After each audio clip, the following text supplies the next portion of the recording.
8 de la mañana con 7 minutos. Gracias por estar en sintonía del 1040 de AM Radio Mujer, el único sexto sentido de la radio, en ausencia del doctor Gilberto Priego. Mi nombre es Grecia Moya y vamos a estar el día de hoy en tu programa Quiero Vivir hablando de lo que es la paranoia.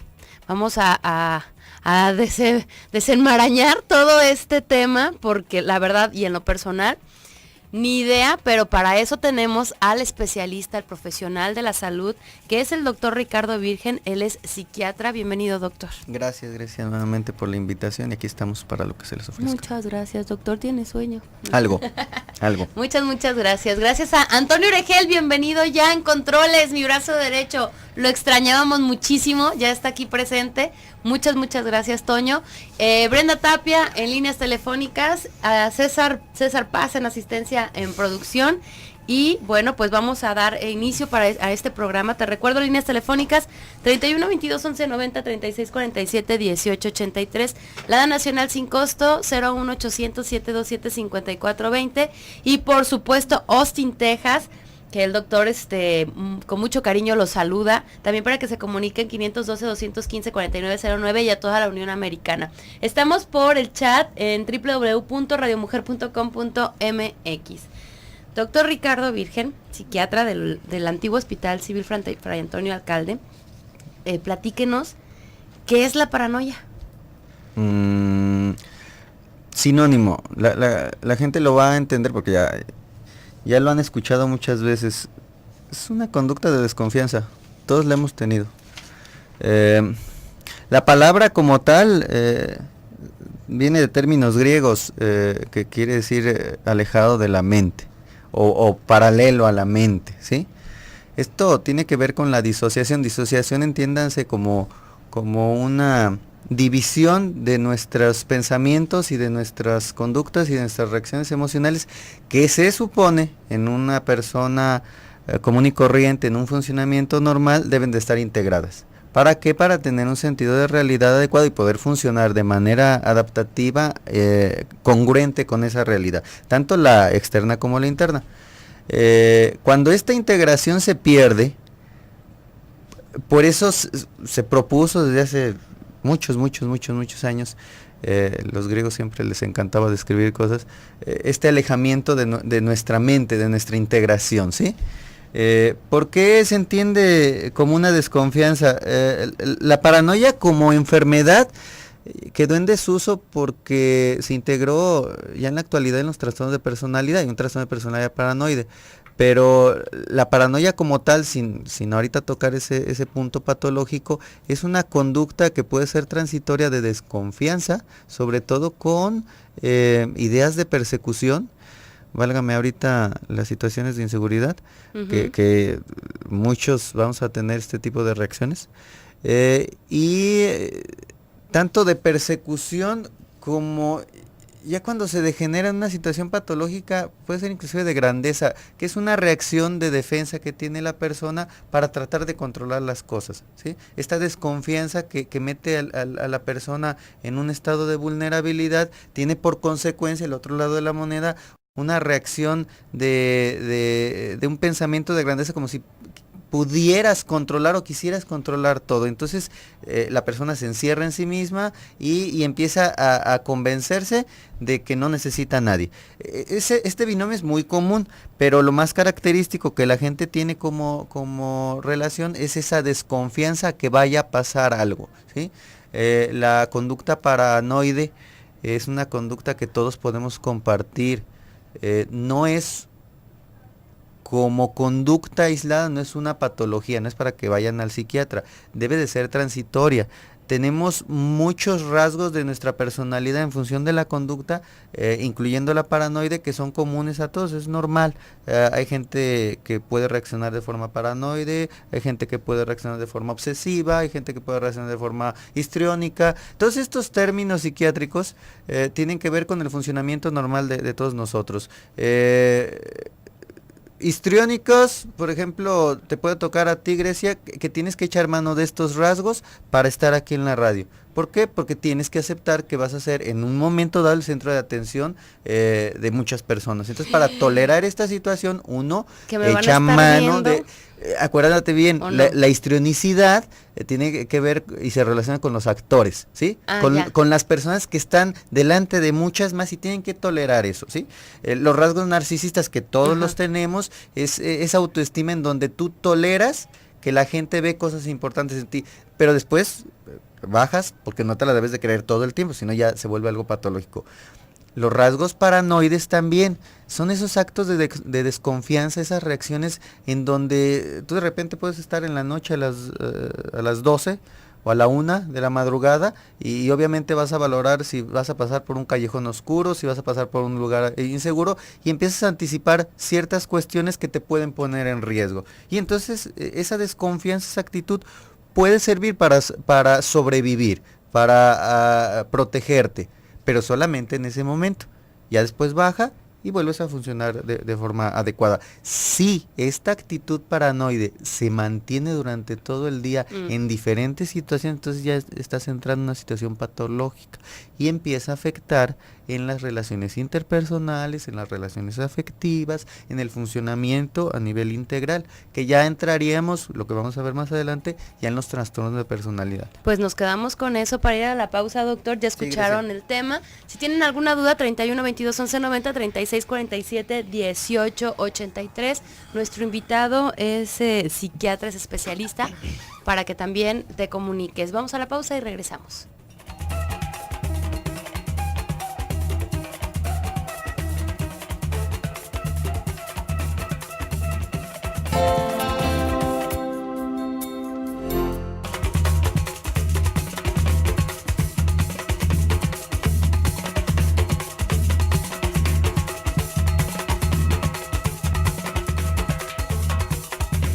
Ocho de la mañana con 19 minutos, estamos de regreso en tu programa Quiero Vivir, en ausencia del doctor Gilberto Priego. Mi nombre es Grecia Moya. Nos acompaña en cabina el doctor Ricardo Virgen, él es psiquiatra, recomendable, de lo mejorcito que tenemos en... casi así dice el doctor, pues, lo mejorcito que tenemos aquí en Guadalajara, de colaborador en Quiero Vivir. Empezamos hablando de lo que es la paranoia. ¿Nos podrías dar como una... semblanza de lo que vimos anteriormente para poder pasar ya a lo que son los trastornos? La paranoia como tal, como una expresión de nuestra conducta, es una actitud de desconfianza. Okay. Es una actitud de desconfianza que viene en un estado ansioso, ¿sí? Una persona tranquila no puede tener conductas paranoides, pero cuando andas ansioso, la ansiedad produce lo que se llama disociación en el pensamiento, que es un desorden en el pensamiento, y por eso se le puso así. Paranoia viene de paranous, que es lejos de la mente o aparte de la mente, sí, esas son las raíces griegas. De ahí se retomó el término para un tipo de trastorno que es los trastornos de personalidad, se tomó para otras enfermedades como ya lo han escuchado, esquizofrenia paranoide, ¿sí? Hay trastornos de personalidad paranoide, hay síntomas paranoides dentro de otras patologías, pero como un término puro, como hace más de 70, 80 años se tomaba, ya no existen tanto este tipo de presentaciones. Es muy difícil tener un paciente en donde puedas decir, tiene paranoia. No, hay que aterrizarlo y definirlo más, ¿sí? Pero es una sintomatología muy común en varias enfermedades, sobre todo que tienen que ver con la psicosis. Esas son las enfermedades graves. Si le bajamos un poquito de nivel para entenderla en un ámbito más cotidiano, la gente, toda la gente, todos nosotros podemos tener en algún momento reacciones paranoides, es decir, de desconfianza. Y ahorita que lo habíamos comentado en el otro bloque, pues por la inseguridad, yo creo que se exacerba más esta situación. ¿Por qué? Porque salen las personas con un alto grado de incertidumbre, con desconfianza, que si contestas o no el teléfono, que si abres o no la puerta, que si sales o no en cierto horario, y entonces se exacerban nuestros rasgos paranoides. Esos rasgos son normales, son funcionales, porque pertenece a un bagaje a una serie de herramientas que tenemos en esta personalidad que nos sirven para adaptarnos. En algún momento, cuando vemos alguna situación que consideramos de riesgo para nuestra vida, nuestra integridad física o mental, la paranoia tiene que salir, la utilizamos, nos prende los focos rojos y nos ponemos atentos. Así como dice, es como una cajita de cosas que necesito en el momento. Exacto. Para utilizarlas, pero después sí agarrarlas, volverlas a guardar y hasta ahí. Pero si ya me las quedo, ahí es donde viene el problema. Cuando ya falta la persona en esa situación versátil, en esa variedad de herramientas y solamente utilizas esta herramienta paranoide, empieza a haber problemas. ¿Por qué? Porque si es constante, la persona paranoide, ya el paciente que tiene un trastorno de personalidad como tal, es la familia el quien le identifica por las conductas que tiene. El trastorno paranoide, la persona con un problema paranoide empieza a ser altamente desconfiada, sobreinterpretativa con cualquier gesto, con cualquier expresión, sea de las personas que conoce, sea de las personas que no conoce, obviamente, en donde inclusive un halago te lo interpretan de mala manera y empiezan a estructurar historias, novelas. Aquí el problema, la situación paranoide a veces puede ir de la mano con ideas delirantes. ¿Qué es una idea delirante? Es un pensamiento constante, firme, rígido, que puede salirse de la realidad. Es difícil disuadir a la persona de que no es real. La persona está convencida de que esa idea es real. Y a veces el paranoide estructura historias con elementos que sí pertenecen a la realidad, solamente sobreinterpreta las cosas, desde que puede intervenir la policía, desde que puede intervenir los problemas celotípicos con la pareja, y al estructurar esta situación, la familia de inicio no logra identificar que está fuera de la realidad. A veces se enganchan en las historias y luego vienen problemas legales, vienen problemas sociales, vienen problemas de pareja, y ya hasta el tiempo, cuando empieza a degenerarse más estas conductas y empiezan a alejarse cada vez más de la realidad, es decir, pueden ser persistentes ya los celos y en ocasiones ya las personas o los familiares ya se empiezan a preguntar, bueno, ya tiene mucho tiempo con esto y los argumentos ya no son tan lógicos, al principio sí pueden serlo, y entonces cuando la familia ya reparen que algo está pasando, puede confrontar al paciente, es decir, tratar de discutirle si realmente está pasando, y entonces empieza una reacción agresiva del paciente, porque si no embonan con esa situación, si no están a la par de darle la razón en ello, empiezan a poner a los posibles aliados en los enemigos. Entonces queda solo. Vivir como en su realidad y los demás están mal y yo estoy bien. Exactamente, por eso se le puso a la esquizofrenia, hay muchas esquizofrenias, paranoide, que es la más típica, ese término, porque es un término muy, muy característico de este tipo de pacientes con esquizofrenia. Si no son esquizofrénicos los pacientes, los trastornos de personalidad paranoide se quedan dentro de esta realidad, y entonces tú ves a la persona funcionando aparentemente bien, pero cuando ya empiezas a entrar en su ámbito íntimo, es ahí cuando empiezas a notar que empieza a disfuncionar, porque sobreinterpreta todas las situaciones, le agrega situaciones que nada tienen que ver con su realidad inmediata.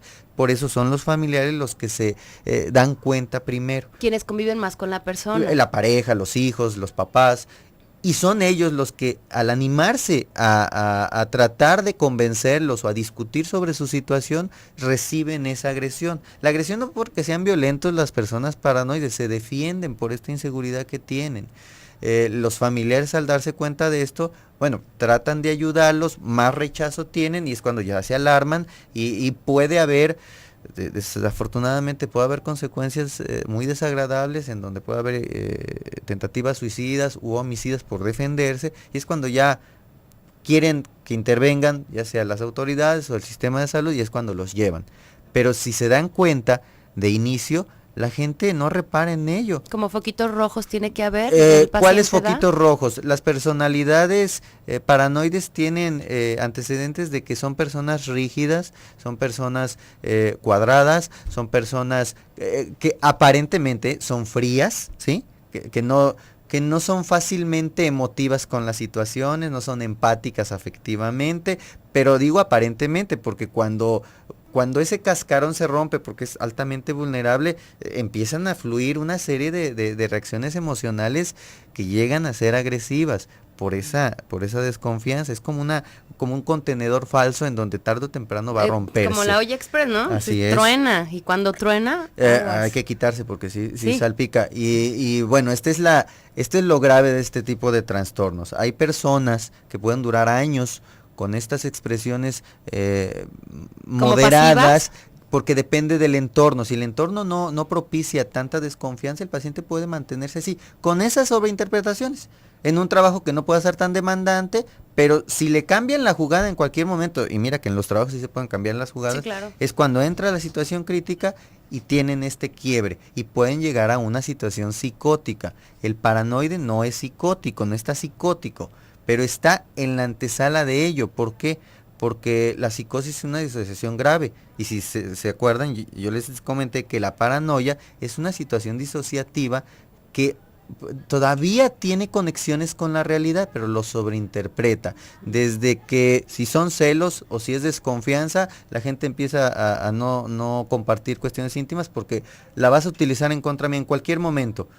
Una mirada, que observes algún documento mío, claro que nosotros tenemos que tener cierto cuidado, pero... O que se movió un papel y entonces ya alguien vino y agarró y se llevó y entonces empiezas a buscar todo. Y estructuras una historia para justificar esa reacción. Entonces, reaccionas en base a esa historia falsa, ¿sí? Y empieza a haber afectaciones en las relaciones interpersonales. ¿Por qué? Porque los compañeros empiezan a aislarse, la familia empieza a aislarse, porque el mismo paciente sin querer lo hace, porque se siente inseguro. Por eso se aleja de su situación integral de la realidad, por eso se le puso así, y empieza a funcionar como de manera paralela, en un mundo alterno en el que solamente él lo puede entender. Como los demás ni se enteran, empiezan a seguir una línea de la realidad común, y quien choca y se aleja, pues es el mismo paciente. Es algo muy interesante con el paciente cuando se entrevista, porque hay que ser muy cauteloso. Los pacientes paranoides de verdad no te permiten en nada, ni siquiera un dato tan general como puede ser el nombre de la dirección, porque luego te empiezan a preguntar si tú les preguntas una ficha clínica. Ajá, y ¿a qué te dedicas? Y como, ¿para qué quieres saberlo, doctor? O sea, nada más vengo a que me revises, ¿qué tiene que ver con mi dolor de cabeza? Sí, no tiene absolutamente, no tengo que dar ni mi número telefónico. Así es más, es. ¿sabes qué? Vamos a la pausa y ahorita volvemos. Vamos a la pausa y regresamos con más de este tema de la paranoia. Muy interesante con el doctor Ricardo Virgen, él es psiquiatra. Vamos a la pausa. 8 de la mañana con 34 minutos, estamos de regreso en tu programa Quiero Vivir, en la ausencia del doctor Gilberto Priego. Mi nombre es Grecia Moya, que por cierto también, hablando de salud, quiero invitarlos a que hagan conciencia y se pregunten a ustedes mismos ¿cuántos cigarros fuman al día? 1, 5, 3, una cajetilla, 2 cajetillas. ¿Cuántas a la semana también? Porque a veces pueden decir, no, yo no fumo mucho, nada más me fumo como 5 al día, sí, pero pues ¿desde cuándo estás fumando? ¿Cada cuándo? Y ese es el problema. Entonces, por esta razón, Radio Mujer, con el apoyo de los Centros de Integración Juvenil, te invitan a revisar la salud de tus pulmones y a que lleves una vida libre de tabaco. Van a estar del 16 al 18 de junio haciendo las siguientes... van a estar dando los siguientes servicios sin costo: detección de grado de adicción a la nicotina, información sobre los beneficios que tiene el no fumar, y a quien lo necesite le van a estar haciendo la prueba de espirometría.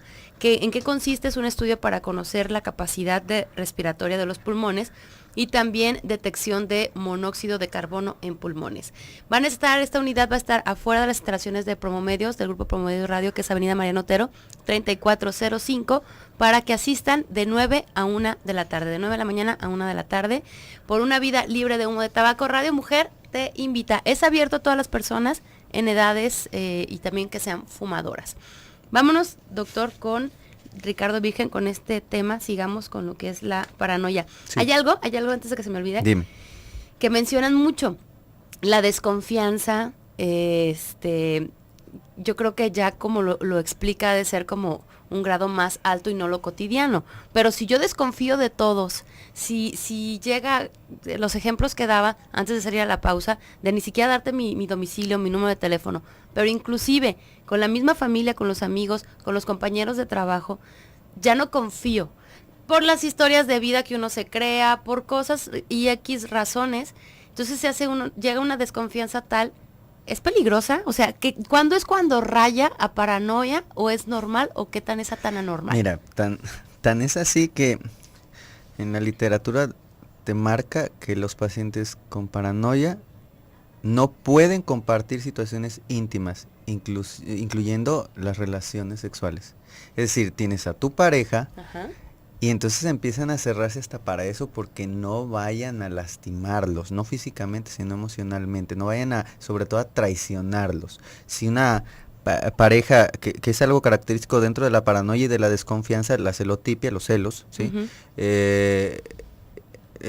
La persona que padece esto empieza a querer controlar a la pareja para que no lo traicione. Y ya la pareja no es lo importante, es evitar la traición porque eso desmoronaría su integridad emocional. Ese es el error que se tiene a nivel mental del paciente, ¿sí? Claro que la integridad emocional y cognitiva de una persona no puede basarse en otra persona. Eso es absurdo, pero precisamente porque es un padecimiento, entra y existe este absurdo en las personas con esta paranoia. Me dices tú, ¿hasta dónde puede ser? ¿Por qué? Porque a todos nos ha pasado, por ejemplo, cuando vamos a los bancos, cuando nos llaman y, uh-huh, oiga, ¿me puede dar datos personales? No, por eso lo decías. Bueno, ahorita en este tiempo debemos de ser prudentes, cautelosos y anticipar que ciertos datos nuestros pueden ser utilizados de mala manera. Sí es cierto. Y justamente este tiempo es el peor tiempo para las personas que pueden tener susceptibilidad de desarrollar una paranoia y avanzar en ella. ¿Por qué? Porque el ambiente es propicio para eso. Sí hay mucha inseguridad. Eso es una realidad, pero también no podemos dejar de salir o hacer nuestra vida cotidiana. Y no lo hacemos, Grecia. O sea, lo hacemos suprimiendo ese miedo, uh-huh, tratando de tolerarlo. Las personas con paranoia no lo toleran, son intolerantes a ello, empiezan a reaccionar y empiezan a cerrarse. Si nos vamos al ámbito de la inseguridad, ya lo han tocado en muchas ocasiones, en muchos medios, la inseguridad social solamente se vence, se maneja a través de tener una buena comunicación e integración con la familia y con los grupos que nosotros conocemos. Y solamente así estamos seguros, no solos. No somos personajes de acción de Hollywood como para decir, el mundo contra mí y yo lo puedo. No. Socialmente es el grupo el que te da esa protección. En la persona paranoide, precisamente se fractura la relación con el grupo. Y entonces la persona se queda sola, porque empieza a rechazarlos y se vuelve un círculo vicioso, porque mientras más sola esté, más desconfiada va a estar. Y va a empezar a buscar una persona que no existe, que pueda ser de su confianza total. O el rescatador o algo así. Exactamente, pero no existe, no va a existir. Siempre va a suceder que en el vínculo se va a contaminar porque ya hay esa disociación. Causa, no se sabe. Es una situación hereditaria, no se sabe, es esto que se ha estudiado es una descripción psicopatológica, pero la causa como tal, como en muchas enfermedades, tendrá que ver con la herencia, con situaciones genéticas, congénitas desde el nacimiento. No porque yo sea una persona altamente desconfiada que inclusive pueda entrar en la paranoia y tú eres mi hija y tú no tengas eso, por estar conviviendo conmigo, se te va a desarrollar. Eso no es así, ¿sí? No se desarrolla, pero sí crezco con ese patrón y lo puedo seguir. Sí, pero puede ser susceptible de resolverlo. Tú sola o con terapia, más fácilmente que otros. ¿Por qué? Porque yéndonos al tratamiento o coqueteando ya con el tratamiento es solamente para contener, no para resolver. O sea, no se desaparece eso. La estructura de la personalidad que tiende a ser paranoide, imagínense un edificio que por un lado estuvo mal construido en los remaches de las estructuras de metal. Uh-huh. Aunque le pongan cemento y otras estructuras, va a seguir estando débil en ello, ¿sí? O sea, el problema está ahí o el es funcional, está ahí. Ajá, y estructural, siempre, hasta que te mueras. Tendría que ver que el paciente haga conciencia y entonces pueda ver los foquitos rojos o los detonantes para entonces tomar mi tiempo, respirar y calmarme. Sí, pero hay un elemento, como te dije anteriormente, la paranoia no es pura. Como somos personas complejas, hay otro tipo de rasgos que se desarrollan a la par, como son los delirios, como son las conductas dependientes y como son las conductas codependientes. Y el paciente puede tener en su episodio de vida unos 10, 20 años con una relación de pareja codependiente y destructiva. Se consume y vuelve a ver otro capítulo, pero si cuentas tantos capítulos, pues tendrías que vivir como 200 años, ¿verdad? Y la gente no vive 200 años, vive mucho menos, y cuando mucho vas a abarcar 1 o 2 capítulos de estos, y ahí se te va a ir la vida, ¿sí? Esta situación, cuando decimos paranoia, es algo pedagógico, pero en la realidad, cuando lo identificamos, tenemos una persona con otro tipo de situaciones que pueden ser depresivas, ansiosas, con una mala dinámica familiar, inclusive con una pareja que sea infiel, y obviamente esto le exacerbe más su celotipia y su paranoia. Imagínate una persona con esto, en donde los familiares digan, pero es que sí tiene razón, y el psiquiatra diga, sí tiene razón, pero la respuesta es exagerada. No es normal a una infidelidad, pongámosle, ¿no? Entonces... Que un proceso de, por ejemplo, de infidelidad, bueno, te puede llevar a un quiebre, puede haber una resolución, puede haber un duelo y otra vez hay que seguirle. El paciente con paranoia no tiene acceso a esa situación. El paciente con paranoia se estanca, se empieza a desestructurar. Y obviamente en ese círculo vicioso en donde te dicen, hazte para allá, el tratamiento es lo contrario, es, aunque esté a contracorriente, se tiene que juntar al mayor número de personas que le puedan contener. Por eso es complicado. A veces en ocasiones se utilizan fármacos para bajar los procesos delirantes o paranoides, como son los antipsicóticos, que no se disocie tanto la mente, que no haya tanta desconfianza y que pueda intervenir ya la familia para darle esa contención. Pero si te fijas, no es darle la pastilla y órale, otra vez a tu vida cotidiana. No, porque cuando yo digo desestructuración de la mente, de sus pensamientos y de sus emociones, también estoy diciendo de su realidad inmediata. Y es desvalorización también. Sí, afecta la autoestima. Imagínate estar años con ansiedad, con angustia, claro que te afecta. Y obviamente hay muchos diagnósticos diferenciales que nos van a definir qué tratamiento seguir, porque los más comunes o los más acercados son como el trastorno delirante, que luego se confunde mucho. El trastorno de personalidad paranoide, el paciente no va a ir con un psiquiatra a decir, doctor, soy paranoide. No. Te lo llevan y te lo llevan a fuerzas. Y está toda la gente a contracorriente con tal de ayudarlo. Y el último que se entera, como en los dichos, es el paciente. Claro. Por eso sí es complejo. Vamos a ir a la pausa y también, ojo, no todo lo que está diciendo el doctor, o sea, sí todo lo que está diciendo es buena información, pero si tú te estás sintiendo identificado, no te vayas a autodiagnosticar y decir, yo, digo, a mí sí me pasa, ¿no? Sí, yo me he puesto así. Todos. Yo también. Tú y yo tenemos desconfianza, pero quien determina si es una enfermedad es una atención psiquiátrica, médico-psiquiátrica, y hasta ahí. Es el profesional. Vamos a la pausa y regresamos.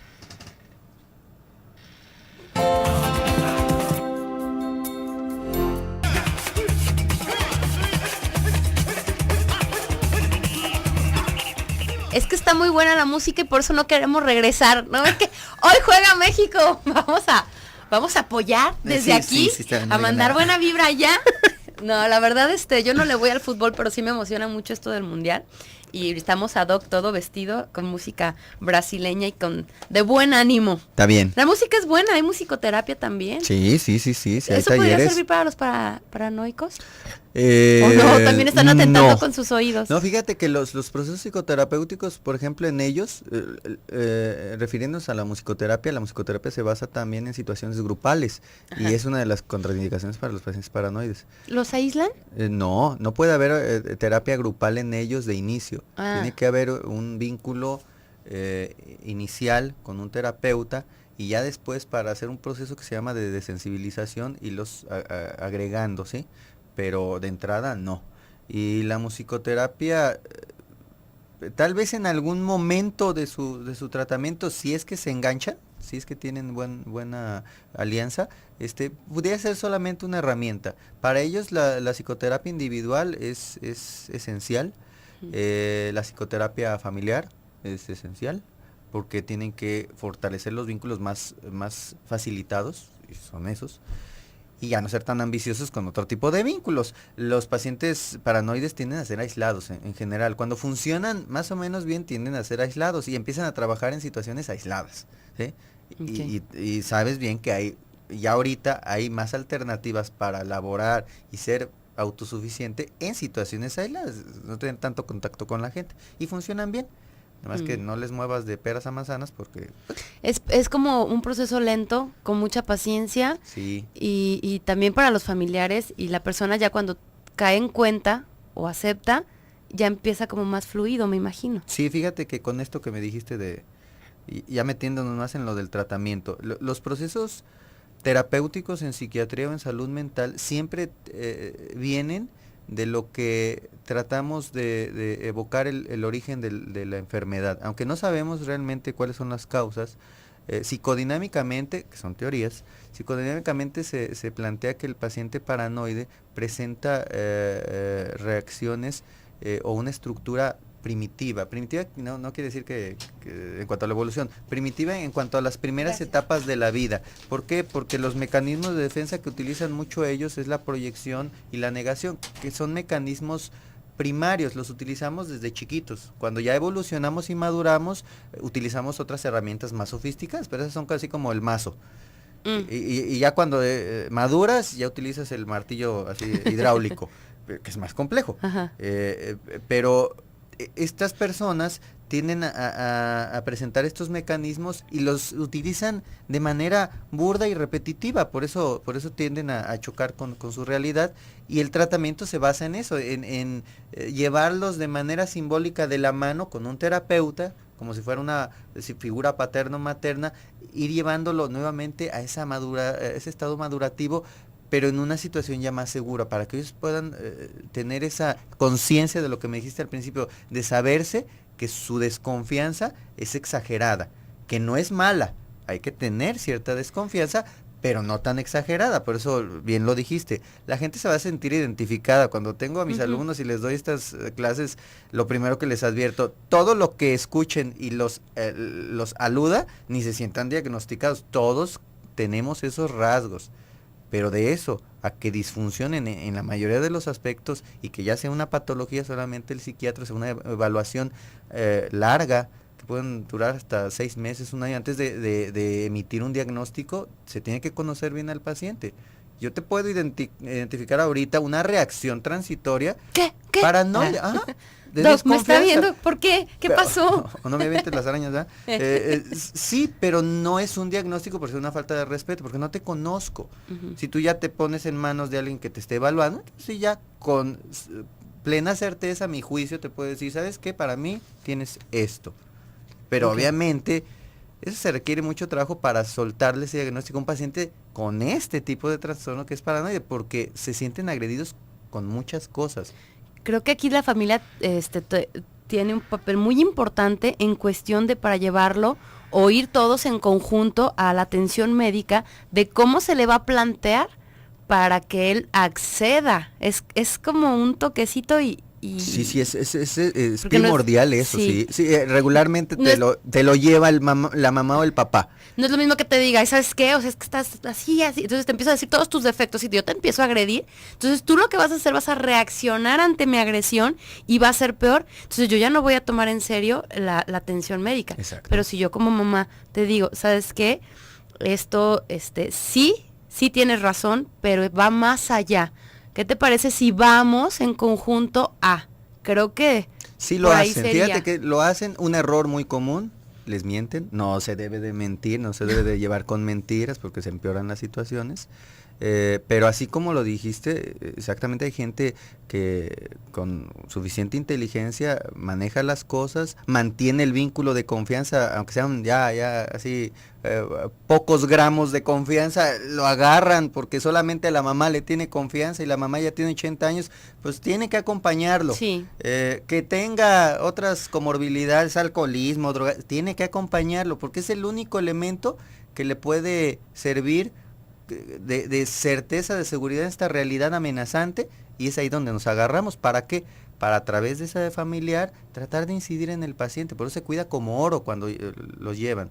Cuando te los llevan, por ejemplo, la policía y demás, y luego están los familiares, ya es un elemento que nos dice mal pronóstico, porque realmente está solo el paciente, y hay que empezar de ceros a hacer ese vínculo. Aparte la calidad de vida convivencial, híjole, no tiene precio que vas a ganar ya con la persona. Así es. Nos dice Carmen, estoy en terapia psicológica, pero pienso que no avanzo, no tengo orden en mi casa, ¿qué opina?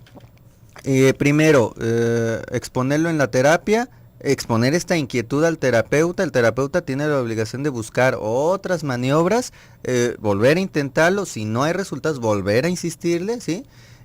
¿Por qué? Porque se supone que es el profesional de que debe de buscar varias estrategias, no nomás que se quede con una.